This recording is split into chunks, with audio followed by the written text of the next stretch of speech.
Hello welcome back. So നമ്മുടെ 2024 almost കഴിയാറായല്ലേ. ഇനി വളരെ ഫ്യൂ ഡേയ്സ് മാത്രമേ ഉള്ളൂ ന്യൂ ഇയറിലേക്ക്. And raise your hand if you are ready to start your 2025. Yes, I am mean, ഞാനും ഉണ്ട്. And in this video I am gonna share you 10 simple new year resolution ideas. നിങ്ങൾക്ക് എല്ലാ ദിവസവും ചെയ്യാൻ പറ്റുന്ന വളരെ സിമ്പിളും എന്നാൽ വളരെ പവർഫുള്ളും ആയിട്ടുള്ള 10 ന്യൂ ഇയർ റെസൊല്യൂഷൻ ഐഡിയാസ് ആണ് ഈ വീഡിയോയിൽ ഞാൻ ഇന്ന് ഷെയർ ചെയ്യുന്നത്. എന്തിനാണ് ഈ കുഞ്ഞു കുഞ്ഞു ന്യൂ ഇയർ റെസൊല്യൂഷൻ ഐഡിയാസ് എന്നല്ലേ? നമ്മുടെ ഡെയിലി ഹാബിറ്റിൽ കുറച്ച് ചേഞ്ചസ് വരുത്തി, ചെറിയ കുറച്ച് ചേഞ്ചസ് വരുത്തി കഴിഞ്ഞാൽ കൂടുതൽ ബെറ്റർ ആയിട്ടുള്ള ഒരു ഹാബിറ്റായിട്ട് മാറ്റാം. ആൻഡ് ഈ ഒരു ബെറ്റർ ആയിട്ടുള്ള ഹാബിറ്റ് നമ്മുടെ ലൈഫിൽ തന്നെ വളരെ വലിയ ചേഞ്ചസ് വരുത്താനും റീസണബിൾ ആണ്. And do these small daily action if you create A better life style and A successful new year. Before that, do like, subscribe and share my channel. First one എന്ന് പറയുന്നത് always have A water bottle with you at all time. എപ്പോഴും water ബോട്ടിലും കൂടി എടുക്കുക. കാരണം വെള്ളം കുടിക്കുക എന്ന് പറയുന്നത് വളരെ ഇമ്പോർട്ടൻ്റ് ആയിട്ടുള്ള കാര്യമാണെന്ന് എല്ലാവർക്കും അറിയാം. നമ്മുടെ സ്കിന്നിനും ഹെൽത്തിനും ബ്രെയിൻ ഫംഗ്ഷനും ഒക്കെ വെള്ളം വളരെ അത്യാവശ്യമാണ്. അതുമാത്രമല്ല, എപ്പോഴും ഹൈഡ്രേറ്റ് ആയിട്ട് ഇരിക്കണം, അതും through out the day hydrated ആയിട്ട് ഇരിക്കണമെങ്കിൽ വെള്ളം നമ്മൾ എപ്പോഴും നമ്മുടെ ആവശ്യത്തിന് കുടിക്കേണ്ടതായിട്ടുണ്ട്. സോ വാട്ടർ ബോട്ടിൽ എപ്പോഴും ക്യാരി ചെയ്യുക. ഈവൻ പുറത്ത് പോകുമ്പോഴും വാട്ടർ ബോട്ടിൽ ക്യാരി ചെയ്യുക. നമ്മൾ വീട്ടിൽ വർക്ക് ചെയ്യുമോ അല്ലെങ്കിൽ എന്തെങ്കിലും ചെയ്യുവാണെങ്കിലും അടുത്തൊരു വാട്ടർ ബോട്ടിൽ വെക്കുക. അതിന് കാരണം മടിയുള്ള ഒരുപാട് ആൾക്കാരുണ്ട്. വെള്ളം ദാഹിച്ചാലും എഴുന്നേറ്റ് പോയി വെള്ളം എടുക്കാനുള്ള മടി കാരണം വെള്ളം കുടിക്കാണ്ടിരിക്കും. So this is my first resolution. And the second one, prioritise healthy food choices first. First priority നമ്മൾ നമ്മുടെ ഹെൽത്തി ഫുഡ്സിന് കൊടുക്കുക. നൗ ഡേയ്സ് നമ്മൾ കൂടുതലും ജങ്ക് ഫുഡ്സ് ആയിരിക്കും കഴിക്കുന്നത്. ഹെൽത്തി ഫുഡ്സ് കഴിക്കുന്നുണ്ട്, ഹോംലി ഫുഡ്സും കഴിക്കുന്നുണ്ട്.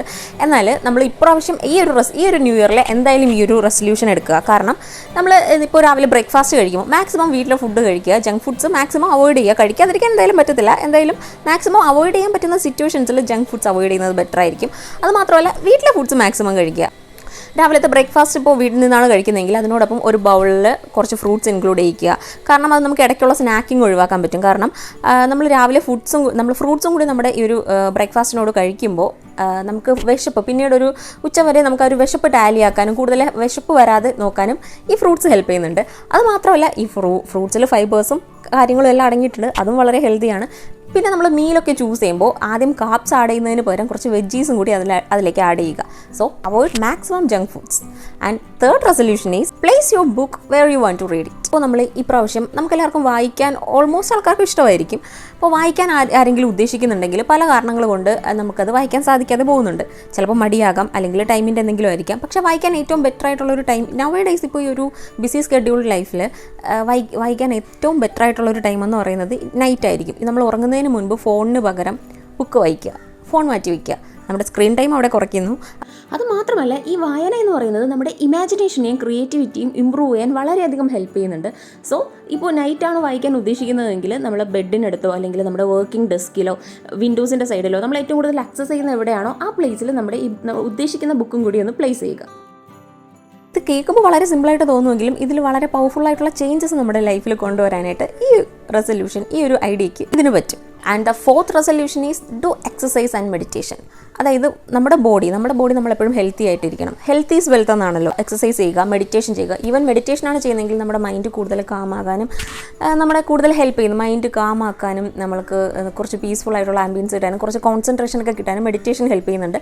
ഈ ഒരു ന്യൂ ഇയർ റെസൊല്യൂഷനിൽ എക്സസൈസും കൂടി ഇൻക്ലൂഡ് ചെയ്യും. ആൻഡ് ഫിഫ്ത്ത് റെസൊല്യൂഷൻ ഈസ് എല്ലാ ആൾക്കാരും പറയുന്നില്ല, ഓൾമോസ്റ്റ് ആൾക്കാർക്കും ഇപ്പോൾ എന്തെങ്കിലും ടൈമിന് ഒരു സ്ഥലത്ത് ഇപ്പോൾ വർക്ക് ചെയ്യുന്ന ടൈം ആവട്ടെ, 9 to 5 വർക്ക് ആവട്ടെ, അല്ലെങ്കിൽ ഒരു 10 AM വർക്ക് ആവട്ടെ, ചില ആൾക്കാർക്ക് ലേറ്റ് ആയിട്ട് പോകാൻ ചാൻസ് ഉണ്ട്. അത് നമ്മുടെ ഒരു ഹാബിറ്റിൽ വരുന്ന ഒരു ചേഞ്ചസ് ആണ്. നമ്മളിങ്ങനെ ലേറ്റ് ആയിട്ട് പോവുക, മാക്സിമം ലേറ്റ് ആകുക. ഇപ്പോൾ 10 minutes അല്ലെങ്കിൽ 15 minutes, ഹാഫ് ആൻ അവർക്ക് ലേറ്റ് ആവുന്നവരുണ്ട്. എൻ്റെ ഫ്രണ്ട്സിൽ 1 hour എന്നെ പോസ്റ്റ് ചെയ്തിട്ടുള്ള ആൾക്കാരും ഉണ്ട്. ലേറ്റ് ആയിട്ടാണ് നമ്മളിപ്പോൾ ഓരോ കാര്യങ്ങൾ ഒരു ടൈമിന് ആക്യുറേറ്റ് ടൈമിന് ഒരു സ്ഥലത്ത് എത്തിച്ചേരുന്നില്ല അല്ലെങ്കിൽ ഓരോ കാര്യങ്ങൾ ചെയ്യുന്നില്ലെങ്കിൽ ഈ ഒരു ഹാബിറ്റ് നോക്കുക. Put appointments in your calendar 15 minutes earlier than the actual start time. അതായത് ഇപ്പോൾ നമ്മളിപ്പോൾ നാളെ ഒരു 9 AM ഒരു സ്ഥലത്ത് എത്തണം. അങ്ങനെയാണെങ്കിൽ 8:45 അപ്പോയിൻമെൻറ്റ് നമ്മുടെ 8:45 ടൈം സെറ്റ് ചെയ്ത് നമ്മുടെ ഫോണിൽ ഒരു അപ്പോയിൻമെൻറ്റ് സെറ്റ് ചെയ്യുക, അല്ലെങ്കിൽ ഒരു റിമൈൻഡർ സെറ്റ് ചെയ്യുക. സോ ഇത് നമ്മളെ കുറച്ചും കൂടി നേരത്തെ അല്ലെങ്കിൽ കറക്റ്റ് ആക്ച്വൽ ടൈമിൽ ആ സ്ഥലത്തേക്ക് എത്തിക്കാനായിട്ട് ഈ ഒരു റൂള് ഹെൽപ്പ് ചെയ്യും. And the sixth resolution is always use stairs when you can. അതിപ്പോൾ കേൾക്കുമ്പോൾ ജസ്റ്റ് സില്ലിയായിട്ട് തോന്നുമെങ്കിലും ഇപ്പോൾ ഈവൻ നമുക്ക് ഇതൊരു ഫ്രീ വർക്കൗട്ടാണ്. അതായത് ഫ്രീ വർക്കൗട്ട് എന്ന് ഞാൻ പറഞ്ഞത്, നമ്മളിപ്പോൾ ഫുഡ് അല്ലെങ്കിൽ ഇപ്പോൾ ഡെയിലി നമുക്ക് വർക്കൗട്ട് ചെയ്യാൻ പറ്റുന്നില്ല, നമ്മുടെ ബിസി സ്കെഡ്യൂളിൽ അതിൽ പറ്റുന്നില്ലെങ്കിൽ നമ്മൾ ഇപ്പോൾ വർക്ക് ചെയ്യുന്ന ടൈമോ അല്ലെങ്കിൽ പുറത്തെവിടെയെങ്കിലും പോകുമ്പോഴോ നമ്മളെന്തായാലും വീട്ടിലെ സ്റ്റെയർസ് എന്തായാലും നമ്മൾ യൂസ് ചെയ്യുന്നുണ്ട്, അല്ലെങ്കിൽ പുറത്തെവിടെയെങ്കിലും പോകുമ്പോഴോ അല്ലെങ്കിൽ ലിഫ്റ്റോ എസ്കലേറ്ററോ യൂസ് ചെയ്യുന്ന ആൾക്കാരാണെങ്കിൽ ഈ സ്റ്റെയർസ് യൂസ് ചെയ്ത് നോക്കുക. കാരണം കുറച്ച് ചെറിയൊരു ഫ്രീ വർക്കൗട്ട് പോലെ നമുക്കത് കിട്ടുകയും ചെയ്യും. ഇതെന്തായാലും ഒന്ന് ട്രൈ ചെയ്ത് നോക്കുക. ഈവൻ ഇപ്പോൾ സ്റ്റെയർസ് മാത്രമല്ല, ഇപ്പോൾ നൈറ്റ് ഇപ്പോൾ വർക്ക് ചെയ്യുന്ന ആൾക്കാർ അല്ലെങ്കിൽ ക്ലാസ്സിന് പോകുന്ന ആൾക്കാരാണെങ്കിൽ നമ്മൾ രാത്രി ആയിരിക്കും നമ്മൾ ജസ്റ്റ് ഒന്ന് ടി വി കാണുകയോ എന്തെങ്കിലുമൊക്കെ ചെയ്യുന്നത്. അപ്പോൾ ഈവൻ ടി വി കാണുന്ന ശീലം ഉണ്ടെങ്കിൽ ടി വി കാണുന്ന ടൈമിൽ ജസ്റ്റ് ഒന്ന് സ്ട്രെച്ചൊക്കെ ചെയ്യുന്നതും ബെറ്റർ ആയിരിക്കും. The 7th resolution is create A rule two brush your teeth immediately after the dinner. Immediately after the dinner എന്ന് പറയുമ്പോൾ ഒരു 10 minutes ഒക്കെ കഴിഞ്ഞിട്ട് ബ്രഷ് ചെയ്താലും മതി. എന്താ സംഭവം എന്ന് വെച്ചാൽ, this is mainly four avoid snacking at night. അതായത് നമ്മൾ സ്നാക്കിങ് കഴിക്കുന്നുണ്ടല്ലോ, ഒരുപാട് ആൾക്കാർക്ക് അതൊരു ജങ്ക് ഫുഡാണ്. ഒരുപാട് ഓയിലും ചിലപ്പോൾ ഷുഗർ കോണ്ടൻറ്റ് അടങ്ങിയതായിരിക്കാം, സോൾട്ട് കോണ്ടൻറ്റ് ഒരുപാട് അടങ്ങിയതായിരിക്കാം, ഓയിലൊക്കെ അടങ്ങിയ സ്നാക്സ് ആയിരിക്കുമല്ലോ എപ്പോഴും ഓൾമോസ്റ്റ് ഉള്ളത്. സോ അങ്ങനെ ചുമ്മാ സ്നാക്കിങ് കൂടുതലായിട്ട് കഴിക്കുന്ന ആൾക്കാരുണ്ടെങ്കിൽ ഈവൻ ഡിന്നറിൽ മാക്സിമം അത് ഒഴിവാക്കുക. ഡിന്നറിലെന്നല്ല, ഇതിപ്പോൾ ഒരു റെസൊല്യൂഷൻ പറഞ്ഞു തന്നതാണ്. നൈറ്റ് ആണല്ലോ ഓൾമോസ്റ്റ് ആൾക്കാരും ചിലപ്പോൾ ഫ്രീ ആയിട്ടൊക്കെ ഇരിക്കുന്നത്, ഇപ്പോൾ ടി വി കാണുകയോ അല്ലെങ്കിൽ എന്തെങ്കിലും സീരീസ് ഒക്കെ കാണുമ്പോൾ സ്നാക്കിങ് കഴിക്കുന്നുണ്ട്. സോ നൈറ്റ് എന്തായാലും നമ്മൾ ബ്രഷ് ചെയ്ത് ഡിന്നർ കഴിച്ചതിന് ശേഷം ഒരു 10 minutesന് ശേഷം പെട്ടെന്ന് തന്നെ ബ്രഷ് ചെയ്യുക. കാരണം നൈറ്റ് ബ്രഷ് ചെയ്ത് കഴിഞ്ഞാൽ പിന്നെ ഒന്നും നമുക്ക് കഴിക്കാനായിട്ട് തോന്നത്തില്ല. അതൊരു പോയിൻ്റാണ്. അത് മാത്രമല്ല, അതിനോടൊപ്പം തന്നെ 2 times a day ബ്രഷ് ചെയ്യുന്നതും വളരെ നല്ലതാണ്. And the 8th rule is set app limits on your phone to reduce screen time. അതായത് സ്ക്രീൻ ടൈം, ഈ സ്ക്രീൻ ടൈമിനെ കുറിച്ച് ഒരു ഡീറ്റെയിൽ വീഡിയോ ഞാൻ പിന്നീട് ചെയ്യാം. നമ്മുടെ ഈ ഒരു ന്യൂ ഇയർ റെസൊല്യൂഷനിൽ ഇതും കൂടി ആഡ് ചെയ്യുക. അതായത് നമ്മളിപ്പോൾ ഒരുപാട് സ്ക്രീൻ ടൈംസ് ഫോൺസൊക്കെ ഒരുപാട് യൂസ് ചെയ്യുന്ന ആൾക്കാരുണ്ട്. സോ നമ്മളെപ്പോഴും മെയിൻലി നമ്മൾ സോഷ്യൽ മീഡിയസിലായിരിക്കും ഒരുപാട് ടൈം സ്പെൻഡ് ചെയ്യുന്നത്. സോ നമ്മൾ സ്ക്രീൻ ടൈം കൂടുതലാകുന്നത് നമ്മുടെ ഐസൈറ്റിനും ഹെൽത്തിനും ഒക്കെ വളരെ ഹാംഫുള്ളാണ്. സോ അതുകൊണ്ട് തന്നെ നമ്മൾ കൂടുതൽ യൂസ് ചെയ്യുന്ന ആപ്ലിക്കേഷൻസ് ഏതാണോ അതിലൊരു ടൈം ലിമിറ്റ് സെറ്റ് ചെയ്യുക. ഈവൻ ഇപ്പോൾ ഒരുപാട് ചെയ്യുന്നവരാണെങ്കിൽ ഇപ്പോൾ യൂട്യൂബ് അല്ലെങ്കിൽ വാട്സപ്പോ ഇൻസ്റ്റാഗ്രാമോ ഒക്കെ യൂസ് ചെയ്യുന്ന ആൾക്കാരാണെങ്കിൽ അതിൽ തന്നെ ഒരു സെറ്റിങ്സിൽ നമ്മൾ സ്ക്രീൻ ടൈം, അതായത് കണ്ടിന്യൂസ് നമ്മളൊരു half an hour അല്ലെങ്കിൽ ഒരു 1 hour യൂസ് ചെയ്യുന്നുണ്ടെങ്കിൽ അപ്പോൾ ഒരു ടൈമർ സെറ്റ് ചെയ്ത് വെക്കുക. ഒരു നോട്ടിഫിക്കേഷൻ പോലെ നമുക്കൊരു ടൈമർ വരും, റിമൈൻഡർ വരും, നിങ്ങൾ കണ്ടിന്യൂസ് ആയിട്ട് ഇത്രയും ടൈം ഇത് യൂസ് ചെയ്യുന്നുണ്ട്, ജസ്റ്റ് ടേക്ക് എ ബ്രേക്ക് എന്നും പറഞ്ഞിട്ട് ഒരു നോട്ടിഫിക്കേഷൻ വരും. ഓൾമോസ്റ്റ് ആൾക്കാർ അത് ചെയ്യുന്നുണ്ട്. അതെന്തായാലും സെറ്റ് ചെയ്ത് വെക്കുക. കാരണം അത് കാണുമ്പോൾ നമുക്ക് ഇത്ര നേരം നമ്മൾ കണ്ടിന്യൂസ് ചെയ്യുന്നു, ഇനി കുറച്ച് റെസ്റ്റ് എടുക്കാമെന്ന് പറഞ്ഞ് മാറ്റി വെക്കുമ്പോൾ സ്ക്രീൻ ടൈം അപ്പോൾ അവിടെ കുറയുകയും ചെയ്യും. കാരണം നമ്മുടെ ഹെൽത്തിനും വളരെ നല്ലതാണ്. പിന്നെ ആ ഒരു ബാക്കി ടൈം നമ്മൾ വേസ്റ്റ് ചെയ്ത് കളയുന്നില്ലല്ലോ, ആ ടൈം നമുക്ക് പ്രൊഡക്റ്റീവായിട്ട് യൂസ് ചെയ്യാനും പറ്റും. And the 9th resolution is leave a genuine comment on your friends and families. അതായത് ഇപ്പോൾ ഓൾമോസ്റ്റ് എല്ലാ ആൾക്കാരും സോഷ്യൽ മീഡിയാസ് യൂസ് ചെയ്യുന്നുണ്ട്.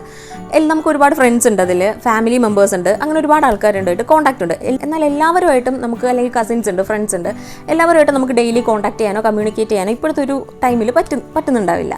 സോ അവരുടെ പോസ്റ്റ് അല്ലെങ്കിൽ റീൽസ് അല്ലെങ്കിൽ വീഡിയോസ് വരുവാണെങ്കിൽ ഒരു ജെനുവിൻ കമൻറ്റ് അതിൽ കൊടുക്കുക. എന്തെങ്കിലും ഡയലോഗ്സ്, ലവ് സിമ്പിൾ അല്ലെങ്കിൽ സ്മൈലിക്ക് പകരം എന്തെങ്കിലും കമൻറ്റ്സ് എന്തെങ്കിലും ജെനുവിൻ ആയിട്ടൊന്ന് കൊടുത്തു കഴിഞ്ഞാൽ അവിടെ ഒരു പോസിറ്റീവ് കണക്ഷൻ വരും. അത് നമ്മുടെ ആ ഒരു റിലേഷൻ ജസ്റ്റ് ഒന്നൊരു ബോണ്ടിങ് വരാൻ ചാൻസ് ഉണ്ട്. അപ്പോൾ അവർ നമുക്കതിന് റിപ്ലൈ തരും. അപ്പോൾ ആ ഒരു കമ്മ്യൂണിക്കേഷൻ അവിടെ വരും. കുറച്ചും കൂടി നമ്മുടെ റിലേഷനിൽ ഒരു പോസിറ്റിവിറ്റിയും ഒരു കമ്മ്യൂണിക്കേഷനും ഒരു ബോണ്ടിങ് വരാൻ അത് ഹെൽപ്പ് ചെയ്യുന്നുണ്ട്. It builds A human connection. അടുത്ത 10th റെസൊല്യൂഷൻ എന്ന് പറയുന്നത് plan your new year goal and make A vision board. അതെ, നമ്മൾ ഈ ന്യൂ ഇയറിൽ ഇത്രയും കാര്യങ്ങൾ നമ്മൾ റെസൊല്യൂഷനായിട്ട് എടുക്കുമ്പോഴും നമ്മളൊരു ഗോള് പ്ലാൻ ചെയ്യുക. എല്ലാ ന്യൂ ഇയേഴ്സിലും എല്ലാവരും പ്ലാൻ ചെയ്യുന്നുണ്ടായിരിക്കും, എത്ര പേര് അത് എക്സിക്യൂട്ട് ചെയ്യുന്നുണ്ട്. എന്നാൽ ഇപ്രാവശ്യം എന്തായാലും നിങ്ങൾ മസ്റ്റായിട്ട് ന്യൂ ഇയർ ഒന്ന് പ്ലാൻ ചെയ്യുക. What is next year going to be എന്ന രീതിയിലൊന്ന് പ്ലാൻ ചെയ്യുക. അതായത് അടുത്ത ഒരു വർഷം നമ്മൾ എന്തൊക്കെ ചെയ്യാൻ പ്ലാൻ ചെയ്യുന്നുണ്ട്, എന്തൊക്കെയാണ് എൻ്റെ goals, what is my theme, എന്താണ് ഞാൻ ന്യൂ ഇയറിൽ ചെയ്യാൻ ഉദ്ദേശിക്കുന്നത്, വാട്ട് ആർ മൈ ഗോൾസ് എന്തൊക്കെയാണ്, and how can I execute. അതായത് നമ്മൾ ഗോൾസ് ഒക്കെ പ്ലാൻ ചെയ്തിട്ട് ആ പ്ലാനിങ് എങ്ങനെ നമുക്ക് എക്സിക്യൂട്ട് ചെയ്യാം എന്ന രീതിയിൽ ഒരു ഗോൾസും കാര്യങ്ങളും എല്ലാം പ്രിപ്പയർ ചെയ്യുക. ആൻഡ് ഇതൊരു വിഷൻ ബോർഡായിട്ട് ക്രിയേറ്റ് ചെയ്യുക. വിഷൻ ബോർഡ് എന്ന് പറയുമ്പോൾ നമ്മുടെ ഗോൾസ്, പ്ലാൻ, നമുക്ക് ചെയ്യാൻ ഉദ്ദേശിക്കുന്ന കാര്യങ്ങളെല്ലാം കൂടി ഒരു ഇമേജ് ആയിട്ടോ റൈറ്റിങ്സ് ആയിട്ടോ പിക്ചറൈസ് ചെയ്തിട്ടോ നമുക്ക് എല്ലാം കൂടി മിക്സ് ചെയ്ത് ഒരു വിഷൻ ബോർഡ് പ്രിപ്പയർ ചെയ്യുക. വിഷൻ ബോർഡ് നമുക്കൊരു ബുക്ക് പോലെ പ്രിപ്പയർ ചെയ്ത് വെക്കാം, ലൈക്ക് ജേർണൽ പോലെയൊക്കെ പ്രിപ്പയർ ചെയ്ത് വെക്കാം. അത് കാരണം നമ്മൾ വിഷൻ ബോർഡ് മസ്റ്റായിട്ട് പ്രിപ്പയർ ചെയ്യുക എന്ന് പറയുന്നത് നമ്മൾ ചെയ്യാൻ ഉദ്ദേശിക്കുന്ന കാര്യങ്ങൾ ഓരോന്ന് ഫസ്റ്റ് നമ്മൾ ഒരെണ്ണം എഴുതി വെക്കുമല്ലോ, അതിൽ നമ്മൾ അത് ചെയ്യാൻ ഉദ്ദേശിക്കുന്ന വേസും ആൻഡ് അത് ചെയ്ത് കഴിയുമ്പോൾ ഉള്ള റിസൾട്ടും എല്ലാം നമ്മൾ അതിൽ പ്രിൻറ്റ് ചെയ്ത് പേസ്റ്റ് ചെയ്ത് വെക്കുക. അത് പേസ്റ്റ് ചെയ്ത് ഇപ്പോൾ പിക്ചറൈസ് ചെയ്തിട്ടാണെങ്കിൽ പേസ്റ്റ് ചെയ്ത് വെക്കുക അല്ലെങ്കിൽ എഴുതി വെക്കുക. അതെല്ലാം കൂടി അത് ചെയ്ത് വെക്കുക.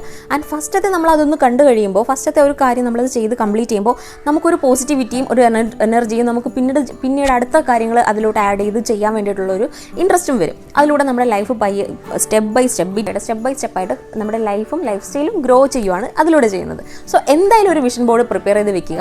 ആൻഡ് ഞാൻ ഇപ്രാവശ്യം എന്തായാലും എൻ്റെ ഒരു വിഷൻ ബോർഡ് പ്രിപ്പയർ ചെയ്യുന്നുണ്ട്. ആൻഡ് നെക്സ്റ്റ് ഇയർ, അതായത് 2025 ലാസ്റ്റ് ഡിസംബറിൽ ഞാൻ എൻ്റെ വിഷൻ ബോർഡിൽ ഞാൻ എന്തൊക്കെ അച്ചീവ് ചെയ്തു എന്നൊരു വീഡിയോ ഞാൻ ചെയ്യുന്നതായിരിക്കും. ആൻഡ് ഈ വിഷൻ ബോർഡ് എന്ന് പറയുമ്പോൾ it helps to focus on your goals and desires. അത് മാത്രമല്ല, നമ്മൾ എല്ലാ ദിവസവും നമ്മുടെ വിഷൻ ബോർഡ് ഒന്ന് ചെക്ക് ചെയ്യണം, നോക്കുമ്പോൾ നമുക്ക് കൂടുതൽ അതിലേക്ക് ആഡ് ചെയ്യാനായിട്ടുള്ള കാര്യങ്ങളും ഗോൾസ് കൂടുതൽ നമുക്ക് പെട്ടെന്ന് അച്ചീവ് ചെയ്യണം എന്നൊരു തോട്ട് നമുക്ക് വരും. അതിലൂടെ തന്നെ നമുക്ക് നമ്മുടെ ഈ ഇയർ ആകട്ടെ ആൻഡ് കരിയർ ആകട്ടെ, ഗോൾസ് ആകട്ടെ, ആഗ്രഹമാകട്ടെ, എന്തും ആകട്ടെ, അത് സ്റ്റെപ്പ് ബൈ സ്റ്റെപ്പായിട്ട് ഇങ്ങനെ സെൽഫ് ഗ്രോത്തും സ്റ്റെപ്പ് ബൈ സ്റ്റെപ്പായിട്ട് വളരുകയും നമ്മുടെ സെൽഫ് ഗ്രോത്തും കൂടി അതിലൂടെ ഉണ്ടാകുന്നു. സോ ഈ ചെറിയ 10 റെസൊല്യൂഷൻസ് നിങ്ങൾ എന്തായാലും ഒന്ന് ഫോളോ ചെയ്ത് നോക്കുക. കാരണം ചെറിയ ചേഞ്ചസ് ആണ് പിന്നീട് നമുക്ക് വലിയ മാറ്റങ്ങൾ നമ്മുടെ ലൈഫിൽ ഉണ്ടാക്കുന്നത്. സോ ഇത്രയേ ഉള്ളൂ ഇന്നത്തെ video. And wish you merry Christmas and A happy successful new year.